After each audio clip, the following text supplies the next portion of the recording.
എല്ലാവർക്കും tasty kitchen സ്റ്റോറീസിലേക്ക് സ്വാഗതം. ഇന്നത്തെ നമ്മുടെ റെസിപ്പി ഒരു ചില്ലി ചിക്കൻ്റേതാണ്. റെസ്റ്റോറൻറ്റിൽ കിട്ടുന്ന അതേ ടേസ്റ്റോടെ നമുക്ക് ചില്ലി ചിക്കൻ തയ്യാറാക്കാം. വീഡിയോയിലേക്ക് കിടക്കുന്നതിന് മുൻപ് ഈ ചാനൽ സബ്സ്ക്രൈബ് ചെയ്തിട്ടില്ലാത്തവർ ഒന്ന് സബ്സ്ക്രൈബ് ചെയ്ത് സപ്പോർട്ട് ചെയ്യാൻ മറക്കരുത്.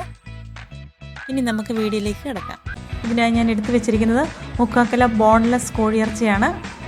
ചെറിയ കഷ്ണങ്ങളായിട്ടാണ് ഞാൻ കട്ട് ചെയ്ത് വെച്ചത്.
അടുത്തതായിട്ട് ഞാനിവിടെ 3 സവാള എടുത്ത് വെച്ചിട്ടുണ്ട്.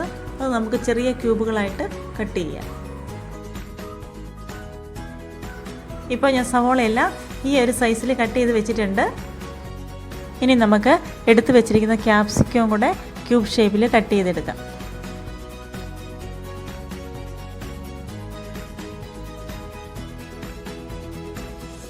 ഇനി നമുക്കൊരു ബൗളിലേക്ക് 1 കപ്പ് വെള്ളം, 1 ടേബിൾ സ്പൂൺ വിനാഗിരി, 3 spoon soya sauce,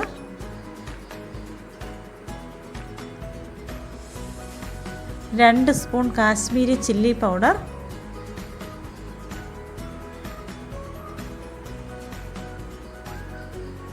2 spoon cornflour എന്നിവ ചേർത്ത് നന്നായിട്ടൊന്ന് ഇളക്കി കൊടുക്കാം.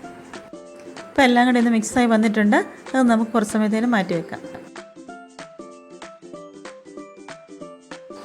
ഇപ്പം നമ്മുടെ ചിക്കൻ ഒന്ന് ഫ്രൈ ആകാൻ തുടങ്ങിയിട്ടുണ്ട്.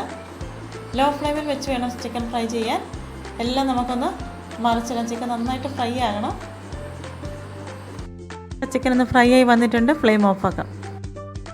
ഇനി നമ്മൾ ചതച്ച് വെച്ചിരിക്കുന്ന വെളുത്തുള്ളിയും ഇഞ്ചിയും കൂടെ എണ്ണയിലേക്കൊന്ന് ഇട്ട് കൊടുക്കുക. പച്ചമണം മാറുന്നോടം വരെ ഒന്ന് ഇളക്കി കൊടുക്കുക.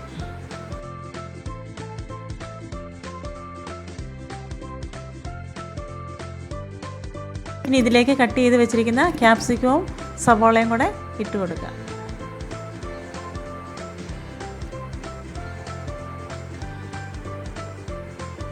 കുറച്ച് നേരം ഒന്ന് ഇളക്കി കൊടുക്കുക. പച്ചമണം മാറുന്നോടം വരെ ഒന്ന് ഇളക്കി കൊടുക്കുക. ഫ്ലെയിം കൂട്ടി വെച്ച് വേണം സവോളയും ക്യാപ്സിക്കവും കൂടെ വാട്ടിയെടുക്കാനായിട്ട്. ഇതിലേക്കാണ് 1/2 ടീസ്പൂൺ കുരുമുളക് പൊടിയും കൂടി ആഡ് ചെയ്യുകയാണ്. ഒന്നുകൂടി ഒന്ന് ഇളക്കി കൊടുക്കുക. ഒരു 2 മിനിറ്റ് ആയിട്ടുണ്ട്. ഇനി നമ്മൾ നേരത്തെ തയ്യാറാക്കി വെച്ചിരിക്കുന്ന സിറപ്പ് നമുക്ക് ഇതിലേക്ക് ആഡ് ചെയ്യാം.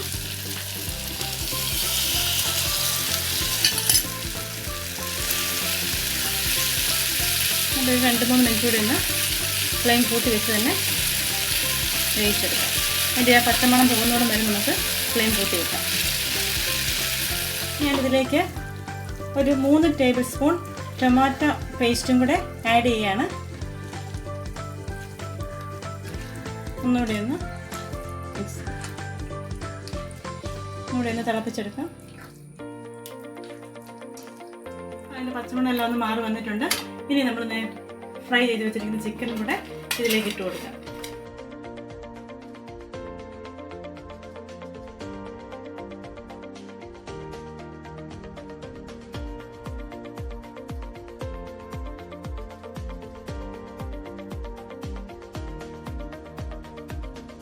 നമ്മുടെ ചില്ലി ചിക്കൻ റെഡി ആയിട്ടുണ്ട്. ഇനി നമുക്ക് ഫ്ലെയിം ഓഫ് ആക്കി സെർവ് ചെയ്യാം. പാത്രത്തിലേക്ക് നമുക്ക് സെർവ് ചെയ്യാം. ഇത് ഫ്രൈഡ് റൈസിൻ്റെ കൂടെ ചപ്പാത്തിയുടെ കൂടെയൊക്കെ കഴിക്കാൻ പറ്റിയ നല്ലൊരു ചില്ലി ചിക്കനാണ്. എല്ലാവരും ഒന്ന് വീട്ടിൽ ട്രൈ ചെയ്ത് നോക്കണം. ഇഷ്ടപ്പെട്ട് കഴിഞ്ഞാൽ വീഡിയോ ഒന്ന് സബ്സ്ക്രൈബ് ചെയ്യണം. Thank you.